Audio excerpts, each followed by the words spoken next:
Listo, entonces, mi nombre es María Camila Cortés Albornoz, interna de la Universidad de Rosario, y voy a iniciar ya con lo que sería la neuroanatomía del nervio olfatorio. Entonces, acá como van a ver, voy a estar numerando cuáles son como los principales sitios anatómicos o trayectos puntos que van a ser importantes en el trayecto del nervio olfatorio. Entonces, para iniciar, este inicia en el epitelio olfatorio, como podemos ver en esta imagen, está compuesto por diferentes grupos celulares, como las células olfatorias, que son las bipolares que vemos por acá, adicionalmente acompañadas de las glándulas de Bowman, que son las secretoras de moco, receptores de membrana, que son los que detectan los olores, y células de sostén y células basales. Estos como tal van a atravesar lo que conocemos como la lámina cribosa del etmoides y van a hacer su segunda sinapsis a nivel del bulbo olfatorio. El bulbo olfatorio va posteriormente a proyectar hacia posterior lo que es el tracto olfatorio que encontramos entre el giro recto en la cara medial y el giro orbitofrontal de la cara lateral. Y aquí se dividen tres caminos. Estos tres caminos los vamos a llamar estrías. La estría lateral, acá están dibujadas dos, la estría lateral, y la estría medial e intermedia. En esta imagen se ve mucho mejor. Acá podemos ver nuevamente lo que es el bulbo olfatorio, lo que es la estría medial y la estría lateral. Entonces, inicialmente, esto como les acabo de mostrar, se llama el trígono olfatorio, que es la unión o delimita la división entre estas dos estrías. La estría medial, como tal, se proyecta hacia la comisura anterior, o sea, esta parte que vemos acá, hacia el núcleo contralateral, mientras que la estría lateral se dirigirá hacia la zona cortical orbitaria ipsilateral, teniendo unos pasos previos antes. Entonces, la estría lateral como tal va a tener unas proyecciones hacia la amígdala, hacia la corteza olfatoria primaria y hacia la corteza olfatoria secundaria del lado ipsilateral. La corteza olfatoria primaria, como la vemos en esta imagen, tiene una forma piriforme que está compuesta por el giro olfatorio lateral de la estría hasta la amígdala, a lo que le denominamos corteza periamigdalina. Entonces, como vemos acá, acá se encuentra el núcleo olfatorio anterior, en donde llega la estría lateral, y de ahí sale tres proyecciones principales. La proyección número 1, que es hacia la corteza olfatoria primaria, la proyección número 2 hacia la amígdala y la proyección número 3 hacia la corteza entorrinal o corteza olfatoria secundaria. De ahí vamos a tener nuevamente unas fibras que se van a proyectar hacia el hipocampo, hacia la ínsula, hacia el lóbulo frontal, hacia el núcleo talámico para el análisis consciente del olor. Ahora, en cuanto a la estría medial, esta se va a proyectar hacia el área subcallosa del área contralateral y eso es lo que va a mediar la respuesta emocional al olor con la conexión límbica.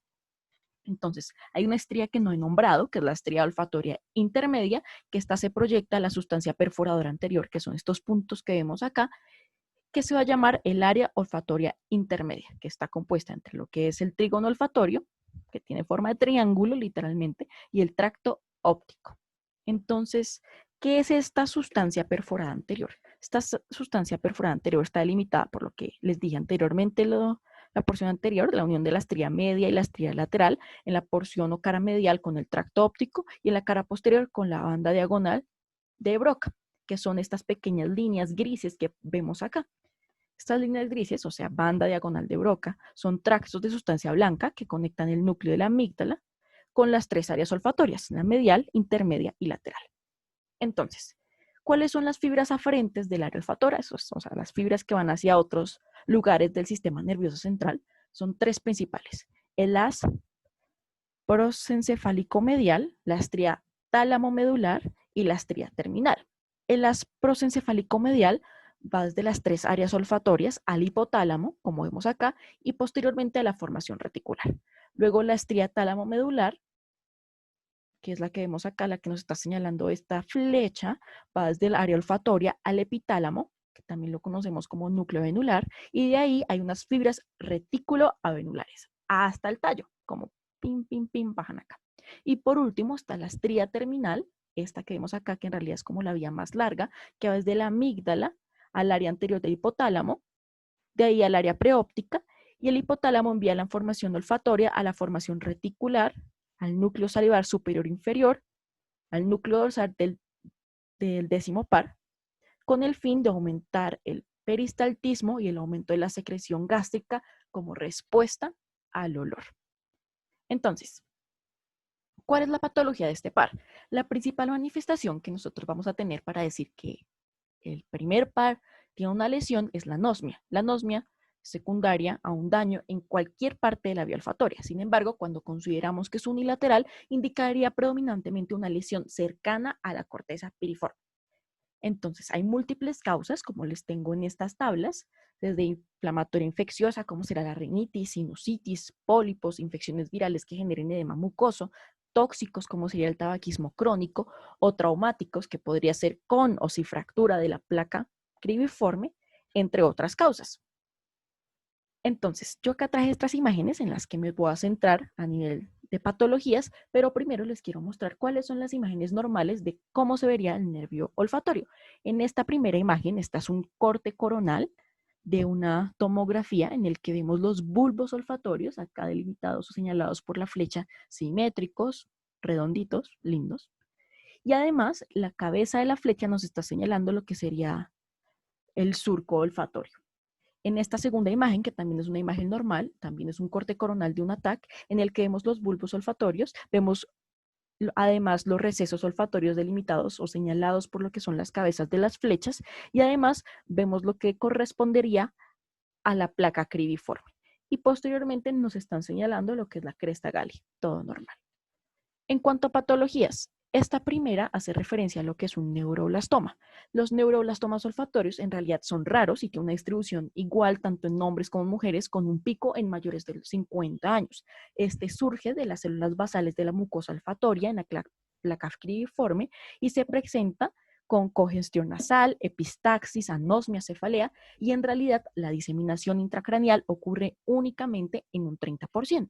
Esta imagen que les traigo acá, es decir, esta, es un corte coronal de una resonancia magnética en T1 con contraste, en el que podemos ver una masa homogénea relativamente, con realce de todo lo que es la parte externa de la masa, que además compromete ambos órbitas de forma bilateral, que además también puede comprometer lo que es el seno maxilar, como nos lo señalan en esta parte, seno maxilar derecho.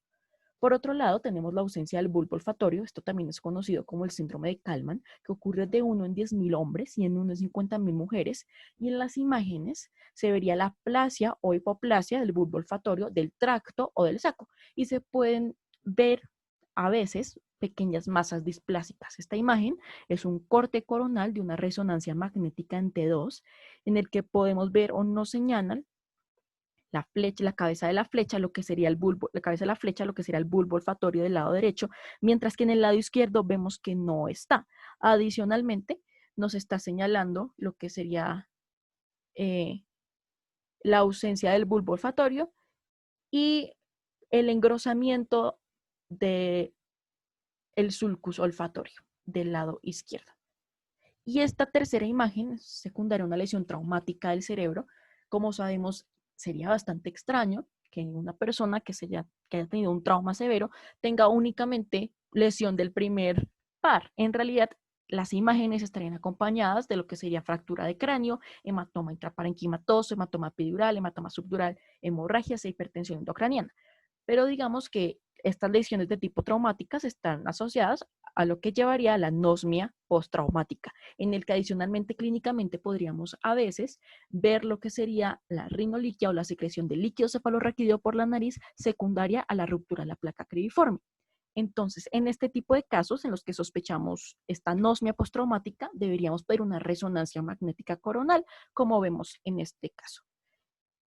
Entonces, esta es una resonancia magnética en T2, un corte coronal, en el que vemos la ausencia de los bulbos y el tracto olfatorio, como nos señala la flecha cóncava, es decir, esta.